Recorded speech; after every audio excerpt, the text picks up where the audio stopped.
I was caught in a horrific mudslide, buried alive in my car along with it. In a moment of desperation, I rolled down the window and reached out to gauge the thickness of the mud outside, only to have a torrent of sludge instantly flood the interior. Panicked, I quickly closed the window, my heart pounding wildly. As I tried to wipe the thick mud off myself, I heard a sudden cracking sound from the sunroof above. Frantically, I dug out a roll of tape from the car and covered the cracks with layer upon layer, but the flimsy tape was no match for the crushing weight of the mud. In utter despair, I noticed a steering wheel lock under the seat. I hurriedly extended the lock bar and propped it at an angle against the sunroof. To my surprise, this unassuming tool actually held the shattered glass in place. For now, I swallowed hard, my eyes fixed intently on the sunroof. After a few moments passed without further collapse, I finally allowed myself to relax slightly and let out a long, shaky breath. Exhausted both physically and mentally, I grabbed a nearby water bottle and chugged it almost without thinking. It wasn't until there was barely any left that I realized I had almost drunk up my emergency supply. I was filled with regret and panic, but then it hit me, trapped like this, I'd either die of thirst or suffocation. So I chugged the rest of the water in one go. Then I started gathering every usable item in the car, trying to find anything that could help me survive. Unfortunately, nothing seemed useful. Just as I was sinking into despair, I noticed water dripping through the cracks in the shattered sunroof. I rushed over and tried to catch the drops with my mouth, but it was too inefficient. So I got an idea. I used a nail clipper to pick at a small opening, then slowly widened it with my finger. Next, I took a bank card from my wallet, bent it into a funnel shape,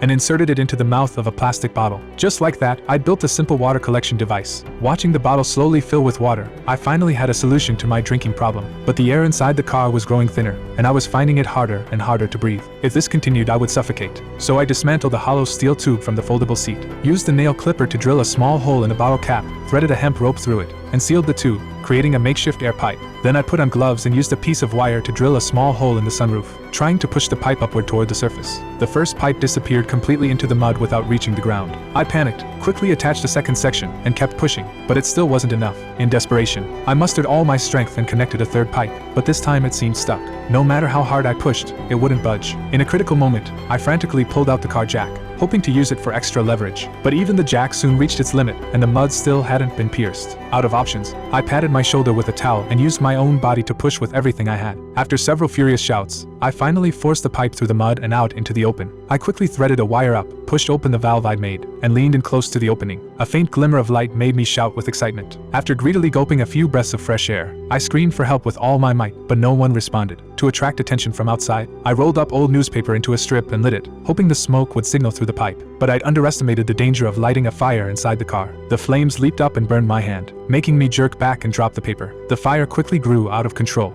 Thick smoke filled the car, and I desperately covered my mouth and nose with my shirt, but eventually, I passed out from lack of oxygen.